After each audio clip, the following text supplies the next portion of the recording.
কোরআনের বিপক্ষে থাকলে রাসূল মামলা করবে, আল্লাহ মামলা করবে, কোরআন নিজে মামলা করবে। কিয়ামতের ময়দানে কি আমরা রাসূলের, আল্লাহর এবং কোরআনের মামলা খেতে চাই? কারা কারা রাজি হাত তুলেন তো। শুনেন, এটা শোনার পর কলিজাটা ভাপা হয়ে লোমকূপ দিয়ে ঘাম বের হয়ে যাওয়ার কথা। কিয়ামতের ময়দানে সাফায়াত পাওয়া তো দূরের কথা, কোরআনের বিপক্ষে শুধু আমার চিন্তা থাকার কারণে, শুধু মাইন্ড মনোসমর্থন থাকার কারণে বাদ দিলাম আমি ময়দানে ভূমিকা পালন করা, বাদ দিলাম আমি আমার টাকা পয়সা দিয়ে আমার দলকে জেতানো, বাদ দেন। শুধুমাত্র মনোসম্মতি থাকার কারণে কিয়ামতের ময়দানে রাসূল মামলা করবেন, কোরআন মামলা করবেন, আল্লাহ মামলা করবেন। যার বিরুদ্ধে কিয়ামতের ময়দানে রাসূল মামলা করে, আল্লাহ মামলা করবেন, কোরআন মামলা করবেন, তার জন্য জান্নাত হারাম হয়ে যাবে। কথা বলেন ঠিক কিনা? সে কোনদিন জান্নাতের গন্ধ পাবে না।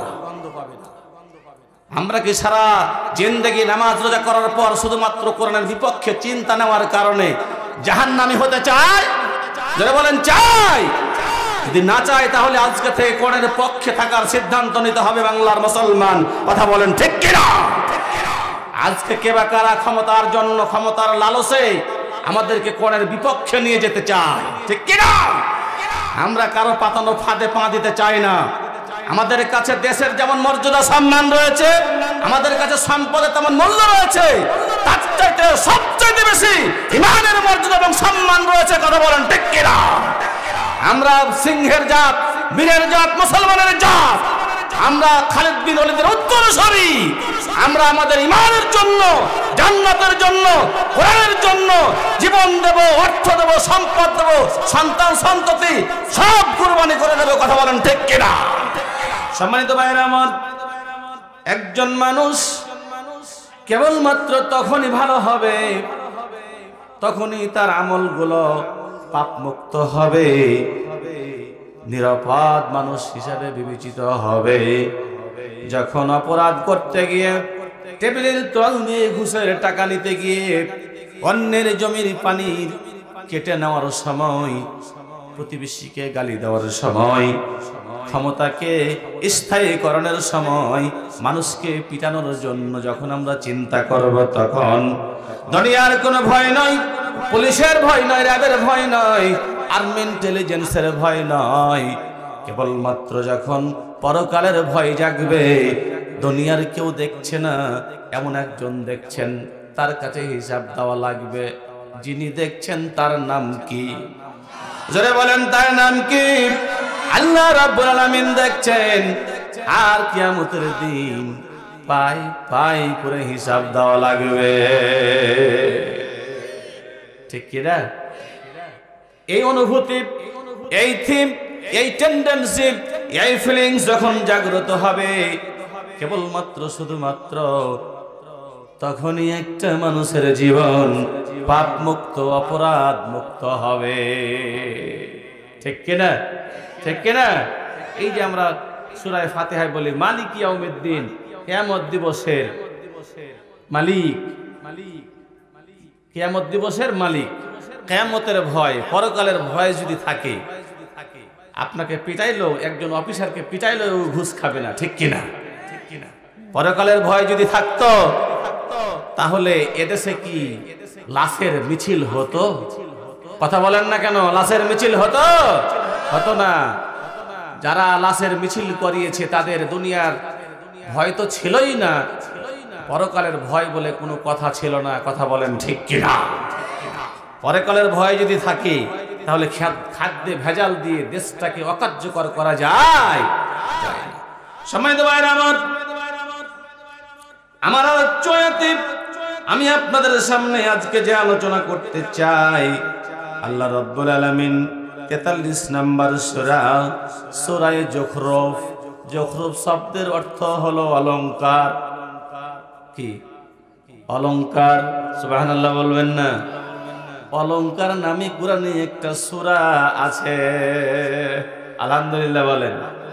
রাষ্ট্র নামে একটা সূরা আছে না নাই?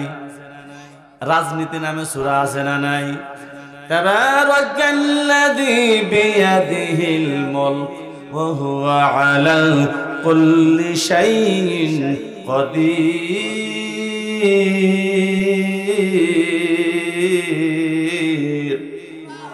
রাজনীতির নামে আল্লাহ রাব্বুল আলামিন সূরা নাজিল করেছেন, আলহামদুলিল্লাহ বলবেন না? এখন কোরআনের রাজনীতি নামে একটা আল্লাহ সূরা নাজিল করলো, আর আমি মিহি হুসের মানুষ বললাম কোরআনে রাজনীতি নাই। আছে না নাই? ভাইরা আমার, এই সূরা যুখরুফ 43 নম্বর সূরা, এখানে 89টি আয়াত রয়েছে, রুকু রয়েছে 7টি, মক্কায় অবতীর্ণ হয়েছে। আমি আপনাদের সামনে 44 নম্বর আয়াতে কারিমা তেলাওয়াত করেছি। আল্লাহ রাব্বুল আলামিন বলেন, ওয়া ইন্নাহু লা যিকরুল লাকা ওয়া লিকাওমিকা ওয়া সাওফা তুসআলুন।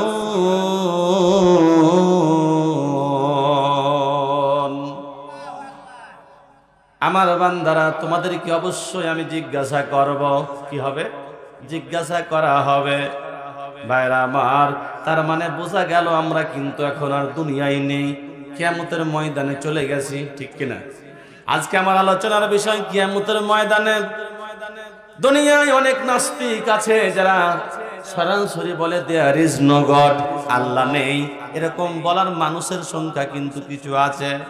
পাগল ছাগল আছে যারা বলে আল্লাহ নেই, আল্লাহকে অস্বীকার করে, কিন্তু মৃত্যুকে অস্বীকার করে না, কারণ তার পরিবারে অনেকেই মারা গেছে, ঠিক কিনা? তার বাবা যদি বেঁচে থাকে, দাদা অবশ্যই মারা গেছে। দাদা যদি বেঁচে থাকে, দাদার বাবা কিন্তু বেঁচে নাই। মৃত্যুকে স্বীকার করে, হিসাব নিকাশ স্বীকার করুক আর না করুক, মৃত্যুকে বিশ্বাস করে। আমার ভাইরা, এবার পরকালে যেহেতু আমরা অবস্থান করলাম, ওয়াইজাল কবুরু বুসিরা, কবর থেকে সবাই উঠে যাবে, জন্মদিনের পোশাকে আমরা উঠব।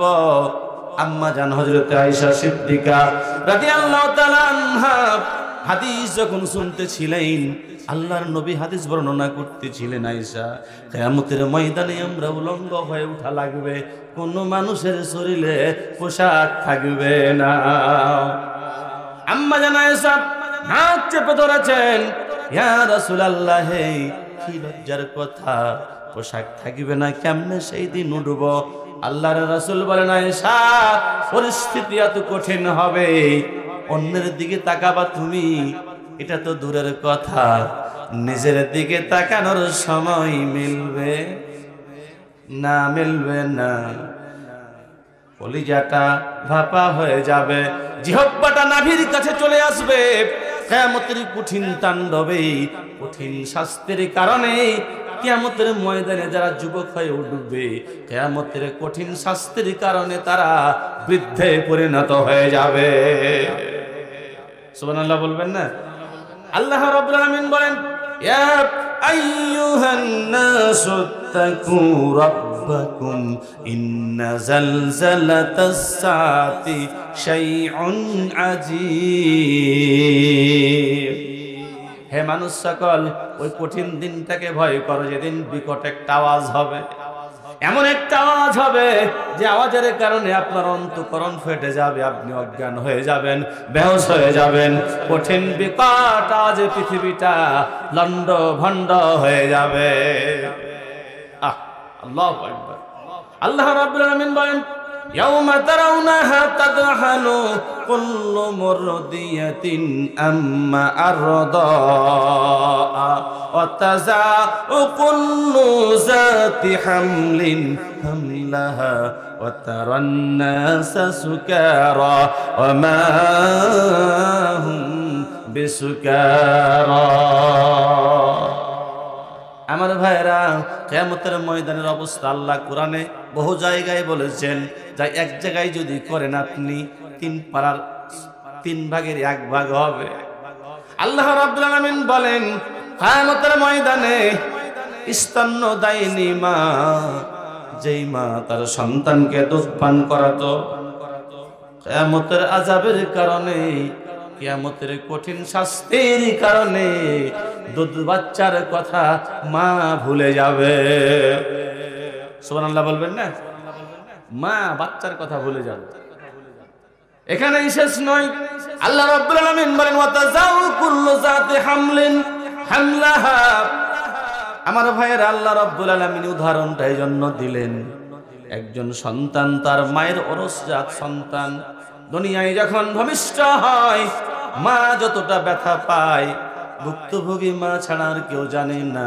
পৃথিবীর যতগুলা কষ্ট এবং ত্যাগের কাজ রয়েছে, সব কষ্ট যদি এক জায়গায় করেন যা হবে, একজন মা আমাকে যখন, আমার মা যখন আমাকে দুনিয়ায় ভূমিষ্ঠ করেন, মা যতটা ব্যথা পেয়েছেন, রক্তাক্ত হয়েছেন, জিহাদের ময়দানে রক্তাক্ত হয়েছেন, কলিজার 32টা নাড়ি ছিঁড়া ব্যথা বেদনা দিয়ে মা সন্তান ভূমিষ্ঠ করেছেন, কতটা কষ্ট আর ব্যথা পেয়েছেন ভুক্তভোগী মা ছাড়া আর কেউ জানে না। ঠিক কিনা আমার ভাইরা? সম্মানিত সুধীমণ্ডলী, আমাদের প্রধান অতিথি আসছেন, আমরা মাহফিলের পক্ষ থেকে ওনাকে বরণ করেছি। লিল্লাহে তাকবীর। প্রধান অতিথির আগমন। সম্মানিত ভাইরা আমার, তো যেটা বলছিলাম যে স্তন্যদায়িনী মা তার বাচ্চার কথা ভুলে যাবে, গর্ভধারিণী মা গর্ভপাত হয়ে যাবে।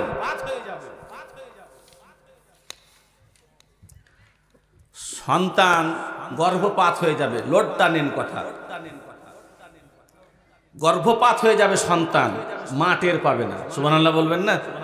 ইস, আমার মায়েরা, আমার ভাইরা, আন্দাজ তো করা যায় মা কতটা ব্যথা পেয়েছে। আল্লাহ বলছেন, উদাহরণ দিচ্ছেন, সন্তান গর্ভপাত হবে, মা টের পাবে না। সুবহানাল্লাহ বলবেন না? উদাহরণ দিতে গিয়ে বলি, ধরে নিন সকালবেলা আপনার এই আঙ্গুলটা কেটেছে কোনো কারণে, ব্যথা আছে না নাই? বলেন আছে না নাই? আঙ্গুল কাটলে ব্যথা হবে? হবে। ব্যথার কারণে জ্বরও আসতে হবে।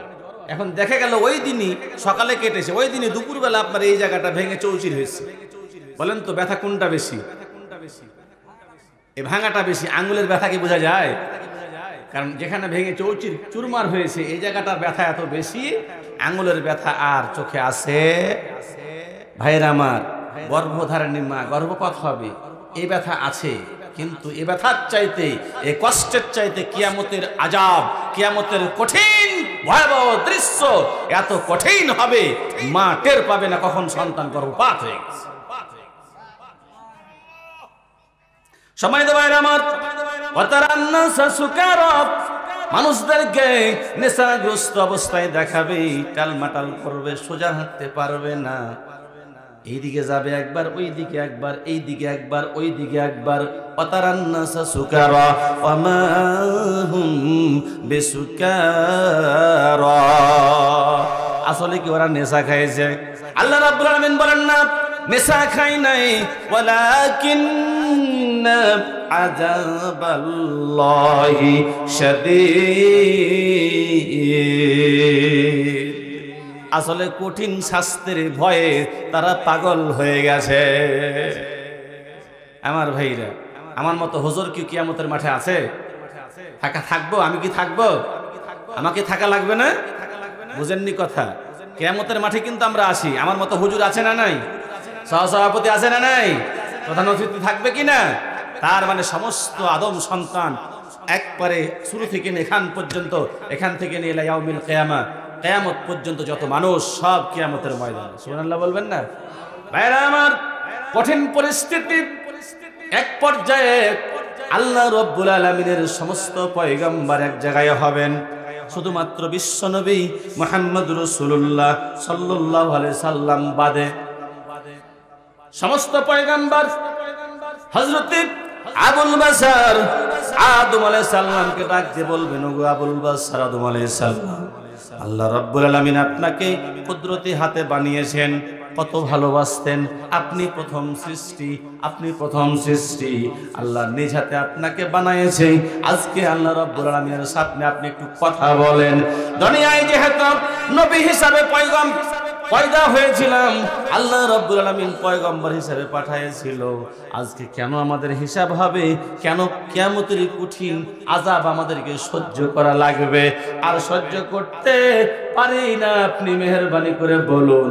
আল্লাহ রাব্বুল আলামিনের কাছে আপনি অর্ডার নেন, আমরা আল্লাহর জান্নাতে চলে যেতে চাই। বাইরে আমার একটা ঘটনা ঘটবে, আমি ওই দিকে যাচ্ছি না। সমস্ত পয়গাম্বার দরখাস্ত লিখবেন বটে, কিন্তু দরখাস্ত মঞ্জুর হবে না। আল্লাহ রাব্বুল আলামিনের পক্ষ থেকে ঘোষণা আসবে, ওগো আবুল বাশার, আদম আলাইহিস সালাম, আজকে তুমি যে দরখাস্ত করেছো আমি সই করে দিলাম, লা ইলাহা ইল্লাল্লাহ। জান্নাতে তুমি যাবা, জান্নাতের দরজার ফেরেশতার কাছে তুমি যাবা, যে দরজায় জান্নাতের দরজায় ফেরেশতা বসে রয়েছে তার নাম রিদওয়ান। দরজা খুলবে না, কারণ আমার নামের শেষে আর একটা নাম আছে না নাই? জোরে বলেন আছে না নাই? আল্লাহর নামের সাথে আরেকটা নাম লাগবে।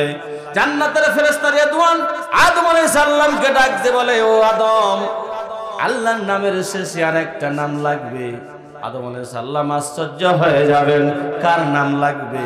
আদম আলাইহিস সালামকে ডাক দিয়ে বলেন, ফেরেশতা রিদওয়ান, ওগো আবুল বাশার, আদম আলাইহিস সালাম আপনার নেক সন্তান, কল্যাণময় সন্তান, দুনিয়ার শ্রেষ্ঠ সন্তান, বিশ্ব রাহমাতাল লিল আলামিন মুহাম্মদ আরবি জনাবে মুহাম্মদুর রাসূলুল্লাহ সাল্লাল্লাহু আলাইহি ওয়াসাল্লামের সহি লাগবে। যতক্ষণ পর্যন্ত আপনার ওই সন্তান সহি না করবে, আমি রিদওয়ান জান্নাতের দরজা খুলতে পারবো না।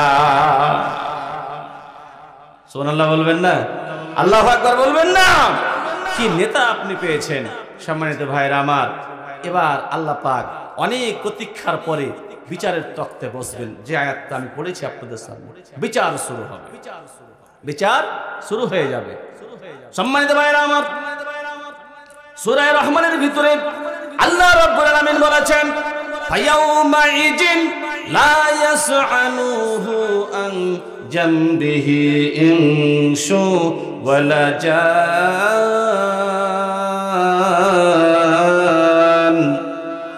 কিয়ামতের ময়দানে জিন এবং ইনসানকে পাপের কথা জিজ্ঞাসা করা হবে না। তাহলে কি বিচারে দুর্নীতি হবে? কথাটা কিন্তু আমি প্রায় বলে থাকি, মারাত্মক কথা। ফায়াউমাইজিন লা ইয়াসআলুহু আন জামবিহি ইনসু ওয়ালা জান, সূরা রহমানের ভিতরে আছে। কিয়ামতের ময়দানে মানুষ এবং জিনকে পাপের কথা জিজ্ঞাসা করা হবে না। পাপের কথা জিজ্ঞাসা না করলে বিচারে তো দুর্নীতি হওয়ার সম্ভাবনা। চেয়ারম্যান সাহেব বিচার করেন, ঠিক না? বাদী বিবাদীকে জিজ্ঞাসা করা লাগে না? চেয়ারম্যান সাহেব লাগে তো। এবং বিচারক তো সাজা খুব কঠিন ভাই। যেমন বিচারকের মর্যাদা, নাই বিচারককে আর সাজিমে ছায়া দেবে। আর বিচারে যদি অনিয়ম হয় শাস্তি আছে না নাই? এখন বিপদে তো আমরা যারা বিচারক, আমরা শুনে বিচার করি, ঠিক না? এখন বিচারে যারা বলে সব কথা কি সঠিক বলে? বলে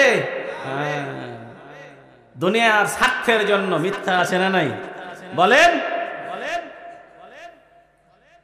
সম্মানিত ভাইরা আমার, তো কিয়ামতের ময়দানে আল্লাহ জিজ্ঞেস করবে না, তো কেমনে বিচার হবে? আল্লাহ বলছেন, আল্লাহ রাব্বুল আলামিন বলেন, ইউরাফুল মুজরিমুনা বিসিমাহুম ফায়ুখাযু বিন্নাওয়াসি ওয়াল আকদাম। আল্লাহু আকবার। ইউরাফুল মুজরিমুন, যারা পাপী, যারা পাপ করেছে দুনিয়ায়, কে কোন পাপ করেছে বান্দাকে দেখলেই বোঝা যাবে সে অমুক পাপ করেছে। সুবহানাল্লাহ বলবেন না? দুনিয়ায় সুদ খেয়েছি, কিয়ামতের ময়দানে বিষধর সাপের মতো চেহারা নিয়ে উঠতে হবে। নাউজুবিল্লাহ বলবেন না? ভাইরা আমার, জেনা করেছি, জেনাকারের চেহারা থাকবে একরকম। দুনিয়ায় প্রতিবেশীকে কষ্ট দিয়েছি, চেহারা থাকবে আর এক রকম। চেহারা দেখলেই বোঝা যাবে প্রতিবেশীর হক মেরে খেয়েছে। দুনিয়ায় জেনা করেছে, কিয়ামতের ময়দানে দেখলেই চিনা যাবে সে জেনাকার। দুনিয়ায় সরকারি সম্পদ লুণ্ঠন করে খেয়েছে, চেহারা দেখলেই বোঝা যাবে সে সরকারি সম্পদ মেরে খেয়েছে। দুনিয়ায় মানুষকে মিথ্যা ধোঁকা দিয়ে, প্রতারণা দিয়ে, জালিয়াতি করে খেয়েছে, চেহারাই ভেসে উঠবে। ভাইরা আমার, কোন দিক দিয়ে আপনার পালাবার কোনো সুযোগ থাকবে না। আপনার চেহারায় সব জল জল করে জ্বলতে থাকবে। আল্লাহ রাব্বুল আলামিন দেখবেন আর ফেরেশতাদেরকে ঘোষণা করবেন সওয়ালে মুকাদ্দারের জবাব আল্লাহ রাব্বুল আলামিন দিয়েছেন। আল্লাহ বলেন ফায়ুখাযু বিন্নামাসি ওয়াল আকদাম।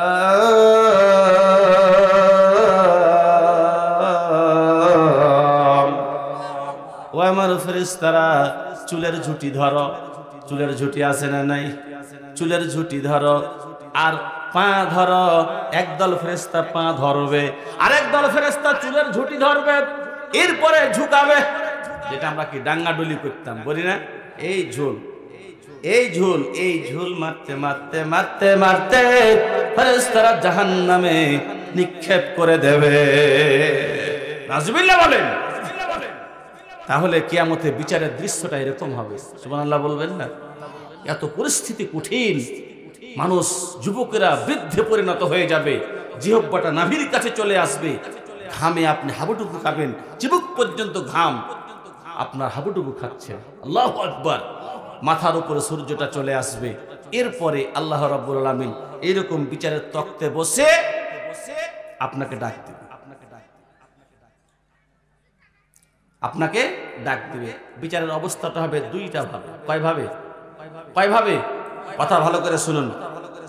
বিচারের অবস্থাটা কয় ভাবে হবে? দুই ভাগে। সম্মানিত ভাইরা, আল্লাহ রাব্বুল আলামিন বিচার শুরু করবেন। অনেক প্রতীক্ষার পর পয়গম্বরদের আবেদনের এক সময়, আবেদনের প্রেক্ষিতে বিচার শুরু হবে। আল্লাহ রাব্বুল আলামিন বিচার শুরু করবেন যখন প্রথম ফেজে সমস্ত বনি আদমের মধ্য থেকে একজন একজন করে মানুষ ডাক দেবেন।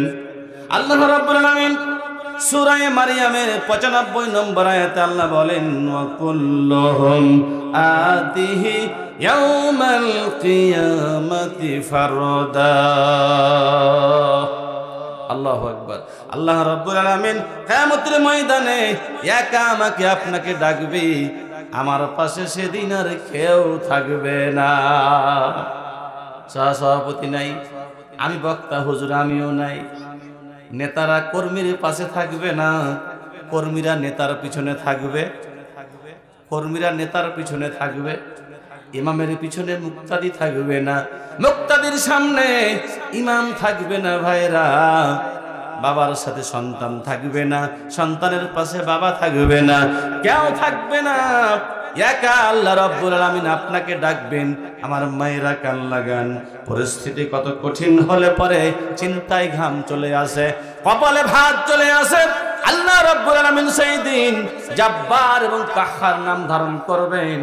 ভাইরা, সেদিন আল্লাহর সামনে দাঁড়িয়ে একা মিসকালা জাররাতিন সাররাই ইয়ারা, কঠিন কোরআনের আয়াত পুঙ্খানুপুঙ্খানু করে জাররা জাররা করে আমার জীবনের সব বায়োডাটা হিসাব আল্লাহ রাব্বুল আলামিনের কাছে পেশ করা লাগবে। আল্লাহ রাব্বুল আলামিন সেদিন কাহ্হার নাম ধারণ করবেন। কিয়ামতে আল্লাহর সামনে নিজের জীবনের সমস্ত হিসাব দেওয়ার জন্য প্রস্তুত কারা কারা একটু হাত তুলেন তো। যদি বলা হয় বান্দা, আমার মিজান ভাই হাত তুলেছেন, রেডি। এত দূর গোটা জীবন নয়, 2024 সালে দ্বিতীয় স্বাধীনতার যুদ্ধের পর 5ই আগস্টের পরের হিসাব যদি আপনার কাছে চাওয়া হয়, পারবেন? রেডি হন তো দেখি। ক্ষমতার গরমে দাপটে তো অনেক গরমের কথা বের হয়, ঠিক কিনা? কেউ দেখায় চেহারার গরম, কেউ দেখায় জ্ঞানের অহংকার, কেউ করে অর্থের অহংকার, কেউ আবার ক্ষমতার অহংকার, ঠিক কিনা? ভাইরা আমার, আল্লাহর সামনে দাঁড়িয়ে একা হিসাব দেওয়া লাগবে। একেবারে শুরু থেকে শেষ পর্যন্ত একটা একটা করে মানুষ আসবে আর হিসাব দেবে, আসবে আর হিসাব দেবে, চলে যাবে। শেষ যখন হবে, দ্বিতীয় ফেজে আবার বিচার শুরু হবে। এরপরে আল্লাহ রাব্বুল আলামিন আর একা ডাকবেন না। আল্লাহ রাব্বুল আলামিন সওয়ালে মুকাদ্দারে জবাব দিয়েছেন। আল্লাহ বলেন ইয়াউমা নাদউ কুল্লা উনাসিন বিইমামিহি। আয়াতের অর্থ করব, বলবো বলবো রাগ করবেন ভাই? কোরআন বলছে, আল্লাহর কসম, আল্লাহর কসম কোরআন বলতেছি। আলোচনা যেটুকু করব কোরআন থেকে করব। কেসা কাহিনী অনেক জানি, কিন্তু বলার সময় নেই। যেটুকু বলবো কোরআন বলবো, হৃদয় থেকে। হৃদয়ে রক্তক্ষরণ হচ্ছে। আজকে আমরা পৃথিবীর তৃতীয় বৃহত্তম মুসলিম দেশ, কি 12টা বাজছে দেশের, কোন দিকে যাচ্ছি আমরা? আল্লাহু আকবার। বলেন তো, টাকা পয়সা, বাড়ি গাড়ি, ধন দৌলত, ক্ষমতা, রাষ্ট্র সব একদিকে, আর একদিকে ইমান। আমরা কোনটা চাই? যারা বলেন কোনটা চাই? তাফসির মাহফিলে বলছি, কিন্তু বাইরে গেলে ওইটা চাই, ঠিক কিনা? ওইদিকে আমাদের চোখ। কোথায় টাকা, কোথায় ব্যবসা, কোথায় বাড়ি গাড়ি, কোথায় ক্ষমতা, কোথায় রাজনীতি, কোথায় আমার প্রভাব প্রতিপত্তি, কোথায় আর এক কিছু।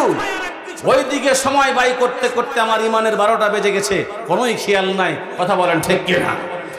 ভাইরা, সাহাবীদের দৃষ্টান্ত এরকম ছিল না। সাহাবীদের চরিত্র ছিল সব যাবে যাক, আমার ইমান ঠিক থাক, ঠিক কিনা? বরং ইমানের জন্য সাহাবীরা জীবন দিয়েছেন, অর্থ দিয়েছেন, সময় দিয়েছেন, সব কুরবানি করে দিয়েছেন। প্রয়োজনে সন্তানকে নিজ হাতে কুরবানি করেছেন ইমানের জন্য। আর আমরা তার উল্টো, দুনিয়ার জন্য ইমান কুরবানি করে দিচ্ছি, ঠিক কিনা? সম্মানিত ভাইরা আমার, আল্লাহ রাব্বুল আলামিন দ্বিতীয় ফেজে ডাকবেন, আর একা নয়। এরপরে আল্লাহ রাব্বুল আলামিন দ্বিতীয় বিচার শুরু করবেন। এবার ডাক দিবেন, আল্লাহ বলেন, ইয়াউমা নাদউ কুল্লা উনাসিন বিইমামিহিম। এবার ডাক দিবেন, নেতা সহ যাওয়া লাগবে। কি সহ যাওয়া লাগবে? নেতা সহ যাওয়া লাগবে। সুবহানাল্লাহ বলবেন না? এবার কিন্তু কর্মীদেরকে ডাকবেন, কর্মীরা তোমরা আমার কাছে আসো। এবার তোমাদের জীবনে যাদেরকে নেতা মেনেছো তাদের সহকারে আমার কাছে আসা লাগবে। বলেন তো, পরিস্থিতিটা সহজ না কঠিন? যারা বলেন সহজ না কঠিন? সিদ্ধান্ত নেবেন। কি নেবেন? আপনার ব্যাপার। আল্লাহ বিবেক আপনাকে দিয়েছে, সিদ্ধান্ত নেবেন। যেই নেতাকে মানলে তার সাথে কিয়ামতে গিয়ে আল্লাহর কাছে হিসাব দেওয়া সহজ হবে, এরকম নেতার অনুসরণ করার দরকার আছে না নাই? যারা বলেন আছে না না? ভাই, এই কথা বলতে গেলে তো মেলাই কথা, ওদিকে যাচ্ছি না। শুধু একটা কথা বলি, আপনার নেতাকে হবেন, এটা দুনিয়ার কোনো মানুষকে সিদ্ধান্ত নেওয়ার সুযোগ আল্লাহ দেয়নি। সুবহানাল্লাহ বলবেন না? এই সিদ্ধান্ত কার? আল্লাহ সিদ্ধান্ত দিয়ে পাঠিয়ে দিয়েছেন, ওটাই তোমার নেতা হবে। এখন দেখেন তো, এই নেতা কোন দলে আছে? জামাত ইসলামীতে, না বিএনপিতে, না আওয়ামী লীগে, না অমুকে না অমুকে? এ দল আছে না নাই? আমি আগেই বলেছি, আপনাকে নেতা নির্বাচনের সিদ্ধান্ত আল্লাহ দেয়নি। নেতা নির্বাচন করেছেন কে? যারা বলেন কে? আল্লাহ নেতা নির্বাচন করেছেন, আপনাকে নির্বাচন করার সুযোগ আল্লাহ দেয়নি। আল্লাহ রাব্বুল আলামিন বলছেন, ওয়া ইন্নাকা লাআলা খুলুকিন আযীম। তোমাদের জন্য আমি এমন একজন নেতা দিলাম যিনি খুলুকিন আযীম। সুবহানাল্লাহ বলবেন না? এই নেতার নাম কি?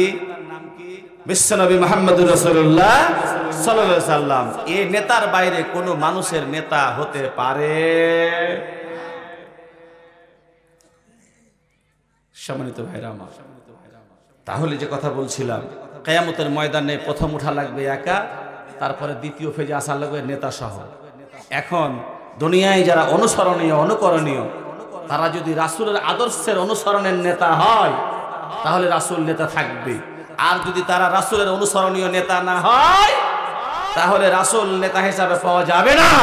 কিয়ামত আমার গোল্লায় যাবে। কথা বলেন ঠিক কিনা? এখন নামাজ পড়লাম কষ্ট করে, তাহাজ্জুদও পড়েছি, দানও করলাম, তাফসিরও গেলাম, মাহফিলও গেলাম, তাফসির খরচ করে করলাম বটে, কিন্তু নেতা যদি রাসূলের অনুসৃত না হয়, রাসূলের আদর্শে বিম্বিত নেতা না হয়, শতামলগুলো কি থাকবে? যেটা বলেন থাকবে? তাফসির কি কঠিন হচ্ছে? বোঝা যায় কথা? শেষ করব? মন খুলে কথা শুনতে হবে। সম্মানিত ভাইরা আমার, তাহলে এবার আল্লাহ রাব্বুল আলামিন প্রশ্ন যেহেতু করবেন না, পাপ দেখেই পাপীকে জাহান্নামে দিয়ে দেবেন। কিন্তু এখানে আল্লাহ রাব্বুল আলামিন যে আয়াতটা তেলাওয়াত করেছি, আল্লাহ বলেন ওয়া ইন্নাহু লা যিকরুল লাকা ওয়া লিকাউমিকা ওয়া সাওফা তুসআলুন। আমি অবশ্যই তোমাদেরকে জিজ্ঞাসা করবই।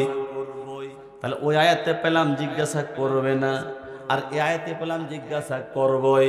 তাহলে কোরআনের দু আয়াত কি দুরকম হতে পারে? না, দুরকম হতে পারে না। ভাইরা আমার, পাপের কথা জিজ্ঞাসা আল্লাহ করবেন না, যেহেতু আমাকে দেখলেই বোঝা যাবে আমি কোন জাতের হুজুর। ঠিক কিনা? জি ঠিক কিনা? আপনারা বুঝি বেঁচে যাবেন, খালি হুজুর ধরা খাক নাকি? ভাইরা আমার, তাহলে প্রশ্ন হবে কি? আল্লাহ রাব্বুল আলামিন প্রশ্ন করেছেন, ফাঁস করে দিয়েছেন উত্তর। আল্লাহ রাব্বুল আলামিন বলবেন সামনে নেবেন একা। ওই যে একা আল্লাহর সামনে এসেছেন, আপনি মনে আছে না নাই? আল্লাহর সামনে এসেছেন, আল্লাহ রাব্বুল আলামিন এবার আপনাকে জিজ্ঞেস করবে, বান্দা তুমি দুনিয়ায় আমার কোরআনের পক্ষে ছিলা না বিপক্ষে ছিলা? আপনার অবস্থানটা ছিল কোরআনের পক্ষে না বিপক্ষে? সুবহানাল্লাহ বলবেন না? সুবহানাল্লাহ বলবেন না? তোমার অবস্থানটা আল্লাহ বলবেন, বান্দা তুমি কি কোরআনের পক্ষে ছিলে না বিপক্ষে ছিলা? এটা কিন্তু খুব সূক্ষ্ম ব্যাপার। এটা সভাপতিও বুঝবে না, প্রধান অতিথিও বুঝবে না, প্রধান বক্তাও বুঝবে না, আমিও বুঝবো না, কিন্তু আপনার মনের খবর বুঝবেন কে? বুঝবেন কে? আল্লাহ। আল্লাহ বলছেন ওয়ানাহনু আকরাবু ইলাইহি মিন হাবলিল ওয়ারিদ। তোমার পিছনে ঘাড়ে একটা মোটা রগ আছে যাকে ওয়ারিদ বলা হয়, তার চাইতে তো আমি নিকটে আছি তোমার। আছে না নাই? আছে না নাই? ওয়ানাহনু তুওয়াসবিসু বিহি ওয়া নাফসুহু ওয়া নাহনু আকরাবু ইলাইহি মিন হাবলিল ওয়ারিদ। আল্লাহ বলছেন যে বান্দা তুমি মনে মনে কি খুঁজো, মনে মনে কি খাও? অনেক সময় বলে না তুই মনে মনে কলা খাচ্ছিস, বলে কি না? তো তুমি মনে মনে কোন কলা খাও? হুজুর বুঝুক আর না বুঝুক, আল্লাহ বুঝে কিনা? যারা বলেন বুঝে কিনা? আল্লাহ বুঝে। সম্মানিত ভাইরা আমার, তাহলে আল্লাহ বলবেন বান্দা তোমার মাইন্ড, তোমার মনোসম্মতি, তোমার চিন্তা, তোমার চেতনা, তোমার ধ্যান, তোমার ধারণা, তোমার যোগ্যতা, তোমার মেধা, তোমার সমর্থন কোরআনের পক্ষে না বিপক্ষে? সুবহানাল্লাহ বলবেন না? সম্মানিত ভাইরা আমার, আজকে কোরআনের কারণে মানুষের অবস্থা তিন ধরনের। কয় ধরনের? কয় ধরনের? তাফসীর হবে? হবে ইনশাআল্লাহ। হবে তো? যদি আমার বিপক্ষে যায় যাবে। সম্মানিত ভাইরা আমার, আল্লাহ রাব্বুল আলামিন কোরআন নাজিল করলেন। আজ নয়, যেদিন কোরআন নাজিল হয়েছিল সেই দিন কোরআনের কারণে মানুষের অবস্থা তিন ধরনের। আজকেও কিন্তু কোরআনের কারণে মানুষের অবস্থা তিন ধরনের। ঠিক কিনা? ব্যবসা বাণিজ্য একসাথে, চা খাই একসাথে, বিয়ে শাদী একসাথে দিই, ওর সাথে আমার মেয়ে, আমার সাথে ওর মেয়ে, সামাজিক কোনো সমস্যা নেই, কিন্তু শুধুমাত্র কোরআনের কারণে, ইসলামের কারণে আমাদের মধ্যে ভাগ হয়ে যাচ্ছে। কথা বলেন ঠিক কিনা? আজকে সম্ভাবনাময় বাংলাদেশ, তৃতীয় বৃহত্তম বাংলাদেশ, বিশ্বের জনশক্তির দিক দিয়ে ৩ নাম্বার বাংলাদেশ। এদেশের ৯৫% মুসলমানের দেশ। সম্মানিত ভাইরা আমার, সকাল হয় আজান শুনে, আজানের ধ্বনিতে, রাত লাগে আজানের ধ্বনিতে। লক্ষ লক্ষ মসজিদ, লক্ষ লক্ষ মাদ্রাসা, লক্ষ লক্ষ মুয়াজ্জিন আমার ভাইরা আজান হলে পরে কোটি কোটি মানুষ মসজিদে গিয়ে নামাজ পড়তে যায়। কিন্তু আজকে আপনি গভীরভাবে দেখবেন শুধুমাত্র বাংলাদেশ মেরুকরণ হচ্ছে, একটা সংখ্যা যাচ্ছে কোরআনের পক্ষে, আর একটা গোষ্ঠী চলে যাচ্ছে কোরআনের পক্ষে। কথা বলেন ঠিক কিনা? ঠিক কিনা?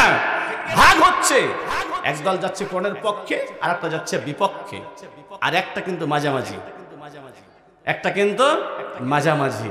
সম্মানিত ভাইরা আমার, আল্লাহ পাক বর্ণনা দেয় وقال الذين كفروا لا تسمعوا لهذا القرآن والقرآن والغوا فيه لعلكم تغلبون। আল্লাহ। সূরা ফুসসিলাত হামিম সাজদার 26 নম্বর আয়াতে আল্লাহ রাব্বুল আলামিন বলেন, একটা শ্রেণীকে তুমি দেখবা কোরআন শুনবে যখন মানবে না তখন, কোরআনকে আলোচনা হতে দেবে না যখন, কোরআনকে প্রচার হতে দেবে না, বাধা প্রদান করবে। কোরআন যখন শুনবে সরাসরি কোরআনকে অস্বীকার করবে, কোরআন মানতে চাইবে না। বলেন তো 95% মুসলমানের দেশে আছে না নাই? জোরে বলেন আছে না নাই?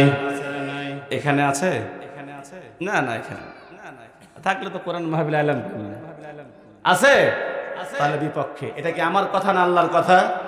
আমার কথা না আল্লাহর কথা? ব্যাখ্যা দেওয়ার সময় হবে না। সম্মানিত ভাইরা আমার, তাহলে এক শ্রেণী চলে গেল বিপক্ষে। এই জন্য বলতেছি ভাইরা, আপনাকে দরদ নিয়ে, আপনার ভাই আমি, আপনার সন্তান আমি, আপনার ছেলে আমি, ওগো মা আপনি, আপনাকে আমি দরদ নিয়ে বলতে চাই, আমরা যেন পথভ্রষ্ট না হয়ে যাই, গোমরা হয়ে না যাই। দরদ মাখা কণ্ঠে বলি, কেউ বিরোধিতা করতেছে করো, কিন্তু আমার অবস্থান কোথায় নির্ণয় করার দরকার আছে না নাই? বলে তাহলে একটা শ্রেণী চলে গেল বিপক্ষে। আরেকটা শ্রেণীর অবস্থা আল্লাহ রাব্বুল আলামিন বলেন, ওয়া ইদা কিলা লাহুম তাআলাউ ইলা মা উনজিলা ইলাল উনজিলা ওয়া ইলার রাসূলি রাআইতাল মুনাফিকিনা ইয়াসুদ্দুনা আনকা সুদুদা। এই সংখ্যাটা হলো আমার মতো তেলতেলা হুজুর, এরা এখানেও যায় ওখানেও যায়, আছে না নাই? জোরে বলেন আছে না নাই? আমি হুজুর, আমি হলাম বড় খেজুর, মসজিদে গেলাম, হুকুম মানলাম কার? জোরে বলেন কার? মসজিদে গেলাম, আল্লাহর হুকুম মানলাম। ক্ষেত খামারে যখন যাব, হুকুম মানব কার? জোরে বলেন কার? ক্ষেত খামারে গিয়ে আমার হুকুম মানা যাবে নাকি? আমি হুকুম মানলে তো অন্যের জমির পানি জোর করে কেটে নেব, ঠিক কিনা? মসজিদ থেকে বের হব যখন, জুতা পায়ে দেব তখন, জুতা পায়ে যখন দেব তখন হুকুম মানব কার? জুতা পায়ে দেওয়ায় আল্লাহর হুকুম আছে না নাই? জোরে বলেন না কেন আছে না নাই? যখন জুতা পায়ে দেবেন ডান পা আগে দেওয়ার দরকার, ঠিক কিনা? জুতা খুলবেন যখন ডান পা আগে খুলবেন, তখন আল্লাহর রহমত নামে আসবে তখন। ভাইরা আমার, পানি যখন খাবেন তখন হুকুম মানবেন কার? দাঁড়িয়ে যদি পানি খান শয়তান খুশি, বাম হাতে পানি খান শয়তান খুশি, বসে পানি খাবেন বিসমিল্লাহ বলে ডান হাতে পানি খাবেন, আমার আরশে আজিম আল্লাহ খুশি হয়ে যাবেন। কথা বলেন ঠিক কিনা? ভাইরা আমার, দ্বিতীয় শ্রেণী হলো যখন যেতে যেমন মসজিদে আল্লাহর হুকুম, বাকি ব্যবসায় নিজের আইন, বাকি সমাজে নিজের আইন, পরিবারে নিজের আইন, রাষ্ট্রে নিজের আইন, অথবা বাবার আইন। কথা বলেন ঠিক কিনা? ঠিক কিনা? আছে না নাই? যারা বলেন আছে, এটা সবচাইতে বেশি, এই সংখ্যাটা সবচাইতে বেশি। সুবিধাবাদ জিন্দাবাদ। এই হুকুম কি, এটা কি করার সুযোগ আছে ভাই? যারা বলেন আছে।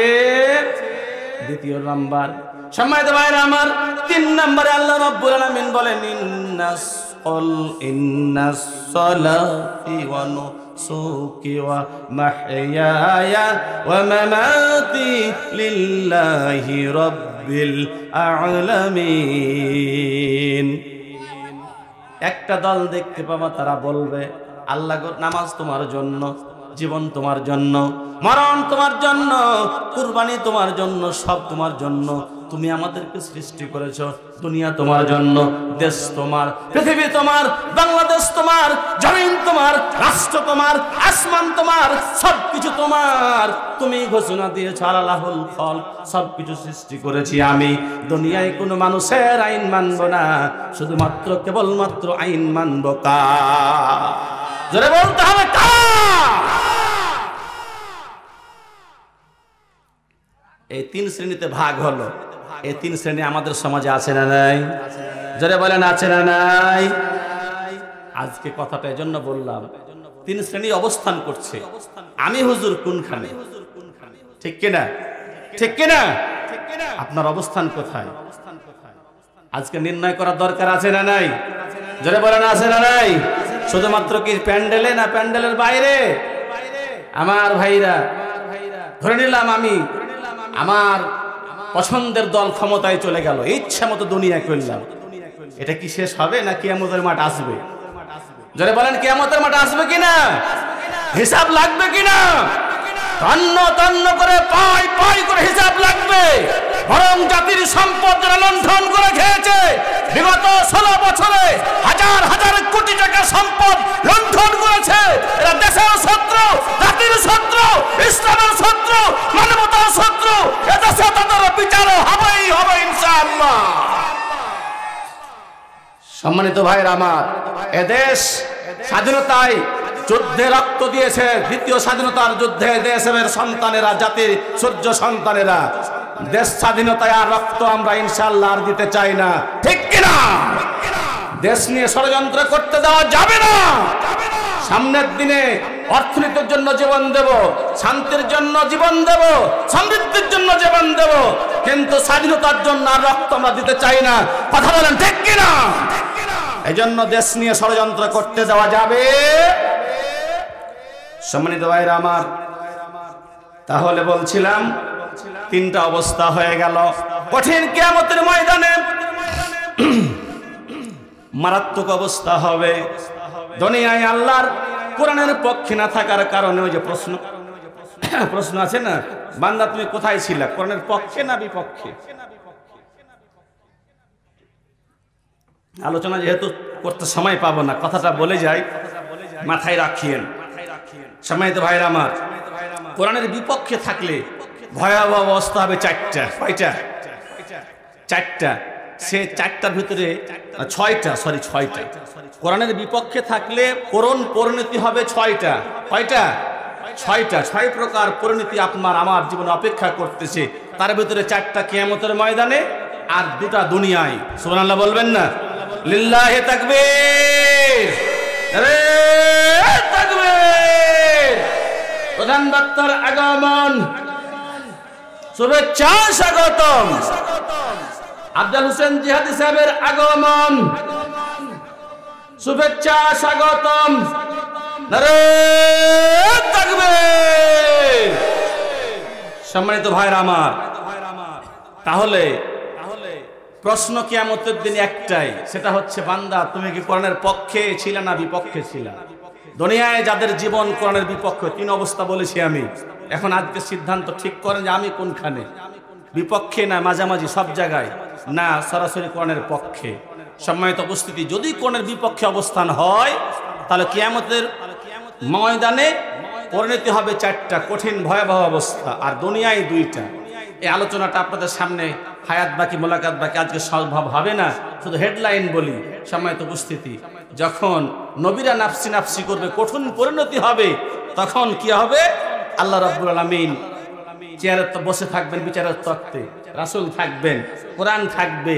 সেই দিন যারা দুনিয়ায় কোরআনের বিপক্ষে জীবন গড়েছে, সমাজ গড়েছে কোরআনের বিপক্ষে, রাজনীতি করেছে কোরআনের বিপক্ষে, নিজের জীবন পরিচালনা করেছে কোরআনের বিপক্ষে, আছে না নাই? সেদিন প্রথম মামলা হবে। রাসূল করিম সাল্লাল্লাহু আলাইহি সাল্লাম সেদিন তাদের বিরুদ্ধে মামলা করবেন। কি বলবেন? আলহামদুলিল্লাহ, সুবহানাল্লাহ। এমনি তো জান বাঁচে না, এমনি তো নাফসি নাফসি অবস্থা। সেই দিন যদি রাসূল মামলা করে তাহলে কি খবর? ভালো ভাই, যারা বলেন ভালো। আজকে বাংলাদেশে মোস্ট ইম্পর্টেন্ট ভিআইপি মানুষ ডক্টর ইউনূস, ঠিক না? আমার মতন মোবারক যদি আপনার বিরুদ্ধে মামলা করে তাহলে মামলাটা যত ভারী হবে, প্রধান অতিথি করলে বেশি ভারী হবে না? হবে কি না? আর ডক্টর ইউনূস যদি করে, কিয়ামতের ময়দানে সবচাইতে পাওয়ারফুল মানুষ, আল্লাহর পরে কার অবস্থান? রাসূলের। আল্লাহর পরে কার? রাসূলের অবস্থান। সেদিন রাসূল সাফায়াত করে আপনাকে জান্নাতে নেবে। আজকে আলোচনা করতে পেলাম না সময়ের অভাবে। সম্মানিত ভাইরা আমার, আজকে আমাদের অবস্থান কোরআনের বিপক্ষে চলে যাচ্ছে। মন খুলে শুনে রাখুন আমার এলাকাবাসী, আমার প্রাণ প্রিয় মেলাডাঙ্গা কসবাবাসী, আমার ভাইয়েরা, কোরআনের বিপক্ষে অবস্থান নিলে কিয়ামতের ময়দানে মামলা করবেন কে? রাসূল। সূরা ফুরকানের 30 নম্বর আয়াত, দলিল নিন, লিখে নেন। তারপরে আল্লাহ নিজে মামলা করবেন। সুবহানাল্লাহ বলবেন না? রাসূল মামলা করবেন, আল্লাহও মামলা করবেন। এখানে আল্লাহ রাব্বুল আলামিন সূরা হিজরের 91 এবং 92 নম্বর আয়াত বলেছেন। তারপরে কোরআন নিজে মামলা করবে। তিনটা কথা রয়েছে। কোরআনের বিপক্ষে থাকলে রাসূল মামলা করবে, আল্লাহ মামলা করবে, কোরআন নিজে মামলা করবে। কিয়ামতের ময়দানে কি আমরা রাসূলের, আল্লাহর এবং কোরআনের মামলা খেতে চাই? কারা কারা রাজি হাত তুলেন তো। শুনেন, এটা শোনার পর কলিজাটা ভাপা হয়ে লোমকূপ দিয়ে ঘাম বের হয়ে যাওয়ার কথা। কিয়ামতের ময়দানে সাফায়াত পাওয়া তো দূরের কথা, কোরআনের বিপক্ষে শুধু আমার চিন্তা থাকার কারণে, শুধু মাইন্ড মনোসমর্থন থাকার কারণে বাদ দিলাম আমি ময়দানে ভূমিকা পালন করা, বাদ দিলাম আমি আমার টাকা পয়সা দিয়ে আমার দলকে জেতানো, বাদ দেন। শুধুমাত্র মনোসম্মতি থাকার কারণে কিয়ামতের ময়দানে রাসূল মামলা করবেন, কোরআন মামলা করবেন, আল্লাহ মামলা করবেন। যার বিরুদ্ধে কিয়ামতের ময়দানে রাসূল মামলা করে, আল্লাহ মামলা করবেন, কোরআন মামলা করবেন, তার জন্য জান্নাত হারাম হয়ে যাবে। কথা বলেন ঠিক কিনা? সে কোনদিন জান্নাতের গন্ধ পাবে না।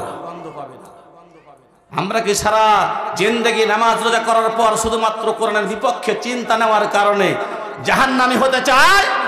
যারা বলেন চাই, যদি না চাই তাহলে আজকে থেকে কোরআনের পক্ষে থাকার সিদ্ধান্ত নিতে হবে বাংলার মুসলমান।